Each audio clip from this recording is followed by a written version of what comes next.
दिनै महरगिरि मनेश्वर ब्रह्मनि गोथार सारादु। मनेश्वर ब्रह्मनि गोथार सारादुखौ दिनै चिरां जिल्ला बिजनी हलिपारा सुबाइजाराव खुंफुंबाय।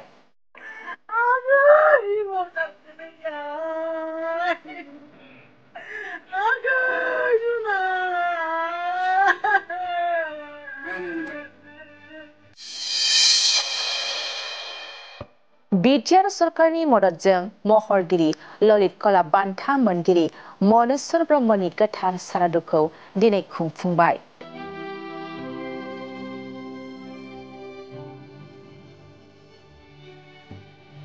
बिथां महरगिरि मनेश्वर ब्रह्मआ थांनाय 22 नभेम्बर खालि फुंनि समाव मर्निं वाक खालामबाय थानाय समावनो हरखाबै गोग्लैनानै गावनि बेसेन गोसा जिउखौ खोमाना लानो गोनां जादोंमोन।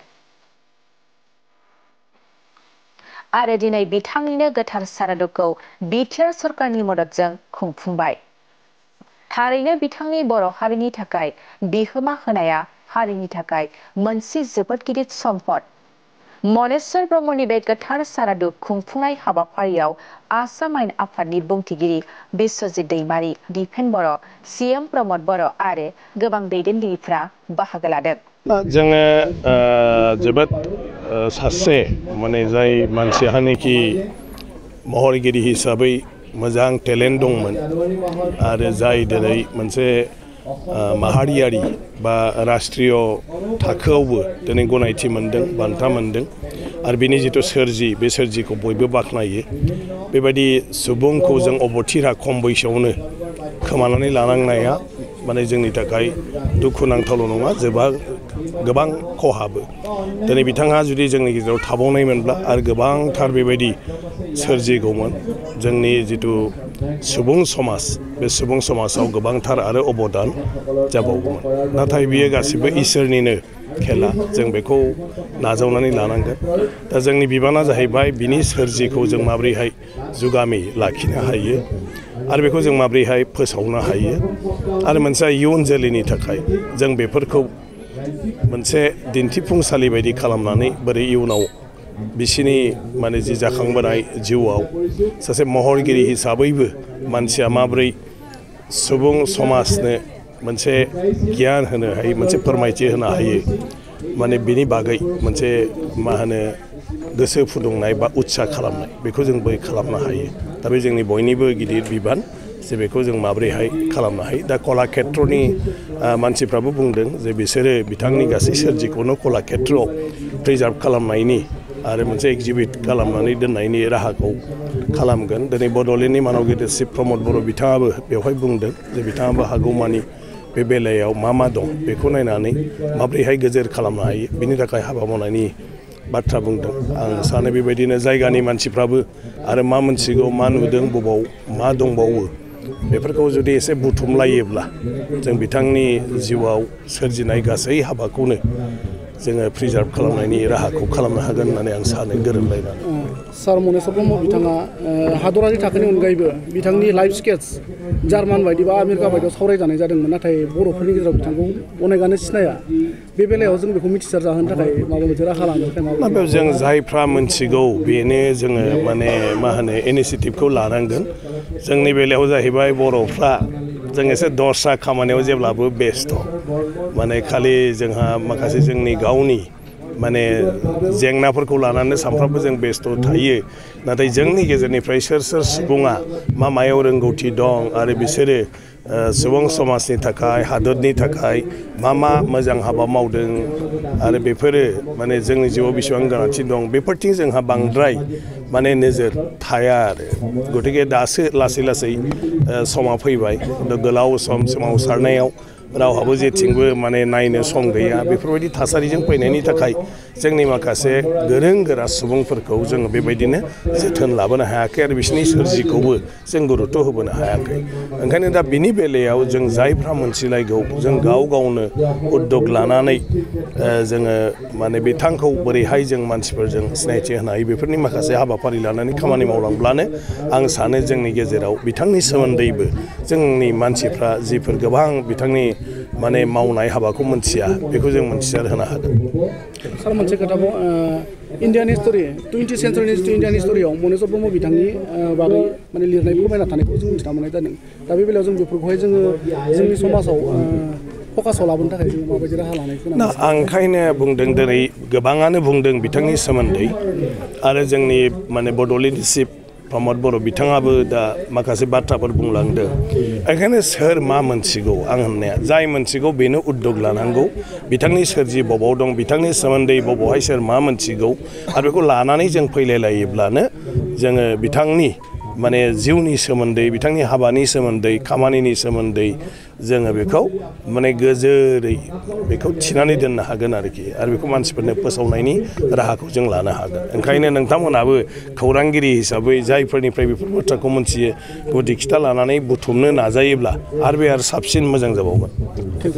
जोंनि सासे बर'नि आगोमा अलंबार मनेस्वर ब्रह्म जाय बिथाङा 22 नभेम्बराव हरखाबै रुंसारि जायो। बिथांनि दिनै गोथार सारादु आरो ललित कला एकाडेमि मनेस्वर ब्रह्म बिथाङा जि बर' हारिनो जि बिहोमा होबाय महरगिरि हिसाबै आर्टिस्ट हिसाबै पेइन्टिं खालामबाय आरो स्काल्पचार खालामबाय बे हारिनि थाखाय गिदिर मोनसे सम्पद। बिथांनि हरखाब रुंसारि जानाया जोंखौ खस्थ' होदों गोसोआव दुखु होदों। हारियाव सासे गेदेमा सुबुं जोङो हरखाबै खोमानानै लानांबाय। बिथांनि सोरगोआरि जिउमानि थाखाय आं आफा इसोरनि खाथियाव आलो गोजोननि थाखाय आर'ज गाबदों। दिनै जों बे गोथार सारादुनि सानाव जों ज' जादों आरो गांसे बिथांनि मुङै बिसम्बि दिहुनदों जेराव बिथाङा 1967आव बे हलिपारा गामियाव बिजनियाव जोनोम मोननायनि उननिफ्राय माने bachelor of fine arts master of fine arts degree लानायनि अनगायैबो बिथाङा नेशनेल इन्टारनेशनेल लेभेलाव एग्जिबिशन सेमिनार्स जिखिनि बियो आर्ट बा पेइन्टिं खालामबाय बेखौ जुगामि खालामनांगोन आरो बेयाव गोबां खोथा बाथ्राफोरखौ बेयाव लिरनाय जादों। आं मिजिंथिदों जे जोङो माहारियारि आफादफोरा ज' लोगो नांनानै जोंनि मेलेमजिबि जोंनि सानसुमै ज' बयबो लोगो नांनानै इयुनाव जों बिथांनि मुङै मोजां बिमुं बिथांखौ जोङो गोजौ मासियाव लाखिनायनि थाखाय इयुन जोलैनो मिथिहोनांगौनि थाखाय जिखिनि हाबाफारि मावनांगौ दङ जों ज' ज'यै हाबाफारिफोरखौ लालांनांगोन आरो बेखिनि खोथाखौनो आं फोरमायबाय। बिथांनि दुखुथिया न'खरजों दिनैनि बिथांनि गैयैयाव जोङो दुखुआव बाहागो लाबाय आरो दिनै जि जोबथा हाबाफारि उनाव जोङो आरोबाव मोजां हाबाफारि लानानै बिथांनि मुंखौ जों जुगामि खालामनांगोन। हाबा मावलांनाय जिखिनि दङ बेखौ जुगामि खालामनांगोन। बर'नि सासे गोजों अलंबार महरगिरि आरो महर आखिनायनि गेजेरजोंनो ललित कला बान्था मोननो हानाय बिथां रुंसारि मनेस्वर ब्रह्म बिथाङा थांनाय 22 नभेम्बर खालि फुंबिलि समाव रुंसारि जादोंमोन आरो बिथांनि रुंसारि जानाय खौरांखौ मोननानै जोङो बिजनि ओनसोलनि बर' माहारि आफादफ्रा आरो जोंनि इन्टेलेक्सुयेलफ्रा जोबोद दुखु मोननाय फोरमायदों आरो जोङो सारा बर' हारिनिनो सासे जोंथि अलंबारमोन हिसाबै जाफुंसार सुबुं सम्पद हिसाबै सारा दुलाराय बर' हारिया दुखु मोनदों आरो बिनि उनाव जोङो बिथांखौ थैनाय सानखालिबो रायजोयैनो बिजनियाव जों दख'रा एबसुनि मावख' खाथियाव जोङो बिथांखौ जोबथा बिदाय होनाय जादों आरो जोङो बिथांनि जि थैनाय बेखौ लानानै जोबोद दुखु मोननाय फोरमायनायनि गेजेरजोंनो जोङो सावरायलायनायनि गेजेरजों बेवहाय बर'नि गोबांथार दैदेनगिरि बिथांमोना दुखु फोरमायनानै बिथांनि न'आव दुखुथिया अनजालि बिसि फिसाज्ला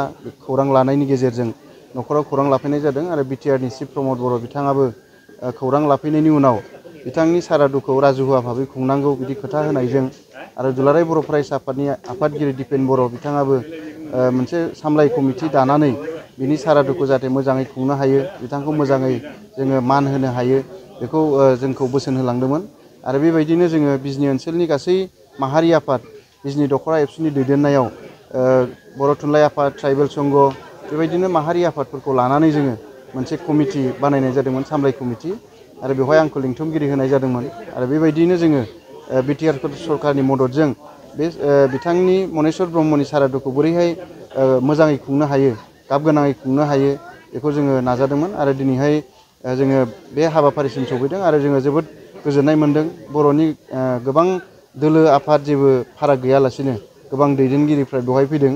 बिथांखौ जोबथा बिदाय होनो थाखाय जोंनि आसाम एसेम्ब्लिनि स्पिकार बिस्वजित दैमारि बिथाङाबो नुजाथिफैदों। बिटिआरनि चिफ प्रमद बर', एबसुनि आफादगिरि दिपेन बर' बिथांमोना बाहागो लाफैदों। जोंनि एमएलए लरेन्स इस्लारि, जोंनि इएम धनन्जय बसुमतारी बिथांमोनाबो बाहागो लाफैदों आरो दसे उनाव आसामनि मिनिस्टार इउजि ब्रह्म बिथाङाबो नुजाथिफैगोन आरो गोबां दैदेनगिरि आफाद दोलोनि दैदेनगिरि बिथांमोना बिथांनि गोथार सारादुआव फैदों आरो जोंनि गेजेराव सासे इण्डियानि officer north east regional director बिथां हरकान्त बर' बिथाङाबो जोंनि गेजेराव नुजाथिफैदों। बिथाङा मनेस्वर ब्रह्मनि खोब आंगो लोगोमोन आरो बिथांनि उन्दै समनि लोगो, फरायसा समनि लोगो, सावगारि महरगिरिफोरनि लोगो बिथांमोनाबो नुजाथिफैदों आरो कलाक्षेत्रनि सेक्रेटारि बिथां सुदर्शन ठाकुर बिथाङाबो जोंनि गेजेराव नुजाथिफैदों आरो कलाक्षेत्रनिफ्राय गोबां बिथांमोना नुजाथिफैदों आरो जोङो साबायखर बावगोन श्रीमन्त शंकरदेव कलाक्षेत्रखौ। बेवहाय बिथांनि सारादुआव मोनसे आर्ट एक्जिबिसन मनेस्वर ब्रह्म आखिनाय सावगारिफोरखौ बेवहाय दिन्थिनायनि गेजेरजों जोंनि बिजनि ओनसोलनि बा बर' मानसिफ्रा मिथियामोन जे मनेस्वर ब्रह्मआ माबायदि सावगारि आखियो। खालि बान्था मोननायखौल' मिथियो, सावगारि आखियो होनना मिथियो। माबायदि सावगारि आखिदों बेखौ मोनथिहोनो थाखाय जोंनि खुंफुं आफादनि खावलायनाय बायदियै श्रीमन्त कलाक्षेत्रनिफ्राय बे आर्ट एक्जिबिसनखौ खालामफैनाय जादों। बेनि थाखाय जों साबायखर बावदों आरो बेवहाय बिजनि ओनसोलनि साफ्रोमबो माहारि आफादनि दैदेनगिरि बिथांमोननिसिम साबायखर बावदों। जोंनि बिजनि जिल्ला इउपिपिएलनि मानगोनां आफादगिरि फनिन बर' बिथांनि साबायखर बावदों। नैबे हाबाफारिखौ मोजांथारै खुंफुंनायाव बिथांमोननि मदद आरो हेफाजाब होनायनि थाखाय आरो जोङो न'खरनि गासैबो सोद्रोमा बिथांमोननिसिम साबायखर बावदों बेवहाय जोंखौ मदद खालामनायनि थाखाय आरो बलांगुरि ओनसोलनि हलिपारा गामिनि साफ्रोमबो रायजो राजा बिथांमोननिसिम साबायखर बावदों आरो जि रुंसारि मनेस्वर ब्रह्म बिथांनि सारादुआ मोजाङै जाफुंसारदों आरो साफ्रोमबो रायजो राजाया जोङो टारगेट खालामदोंमोन 2500निफ्राय 3000 बे टारगेटआ हयथ' दासिमाव जाबायानो। जों बेनि थाखायनो साबायखर बावबाय आरो बिथाङा जे बर' हारिनि सासे आगोमा सुबुं बेखौ दिनै रायजो राजा दैदेनगिरि बिथांमोना फैनानै दिन्थिफैबाय। दा जोङो खावलायगोन दिनैनि सारादुनि गेजेरजों बिथांनि न'खर जिहेथु बिथाङा साख्रियाव 2019आवसो जादों, पेन्सन गैया। दा बेनिखायनो बिथांनि न'खरखौ जोङो बिटिआर गभर्नमेन्ट आरो जोङो दिनै आसाम एसेम्ब्लिनि स्पिकार नुजाफैदों बिथांमोना नायगोन आरो जिहेथु बिथांनि अनजालु फिसाज्ला सोरजि ब्रह्मआ MSc बिएड जानानै दङ, बिथांनोबो थांनानै थानायनि राहा हिसाबै माबा मोनसे खालामना होगोन सरकारनिफ्राय जोङो बेखौ दिनैनि सारादा खुंफुं आफादनिफ्राय खावलायनानै होबाय आरो दिनैनि बे हाबाफारियाव नुजाथिफैनायनि थाखाय नोंथांमोननि चेनेलनि गेजेरजों साफ्रोमबो दैदेनगिरि, सानसुमै, रायजो राजा, फोरोंगिरि नोंथांमोनखौ जोङो साबायखर बावनाय जाबाय। नोंथाङा ओनसोलनि जानानै नैबे मनेस्वर ब्रह्मनि मुङाव सरकारनि बेलायाव नोंथाङा बेनि मुङाव माबाफोर बानायनानै दोनजानो लुबैयो? जोङो बेखौनो खावलायगोन जिहेथु बिथाङा सारा इण्डियायावनो प्रिन्ट मेकार आरो पेइन्टार हिसाबै मुंदांखा। प्रिन्ट मेकारा जोंनि नर्थ इस्टआव खोब खम आरो जोङो खोनादों ललित कला एकाडेमि बेखौ मनेस्वर ब्रह्मआनो कलाक्षेत्रआव ब्रान्च हिसाबै लाबोदों आरो दा बिथाङा बिनिनो डाइरेक्टर हिसाबै खामानि मावगासिनो दङमोन। दा बेखायनो जोङो खावलायदों बिटिआर सरकारखौ जाहाथे बिटिआर सरकारनि दैदेननायाव बिजनियाव मोनसे बिनि थाखाय आर्ट सेन्टार, बिनि जि आखिनाय सावगारिफ्रा एक्जिबिसन हिसाबै थाबाय थागोन, बिनि लाइफ हिस्ट्रिया थाबाय थागोन। दा जोंनि बिटिआरनि चिफ प्रमद बर' बिथाङाबो बे बाथ्राखौ सानगोन होननानै स्पिचनि गेजेरजों बुंदों। दा बेखायनो बेखौ मोगथां महर होनो थाखाय बिटिआरनि चिफ प्रमद बर' मानव गेदेर बिथांखौ जोङो बिजनि जानानै आरो आङो स्पेसियेलि बिजनि दख'रा एबसुनि जानानै जोङो खुंफुं आफादनि जानानै बिथांखौ खावलायनाय जाबाय।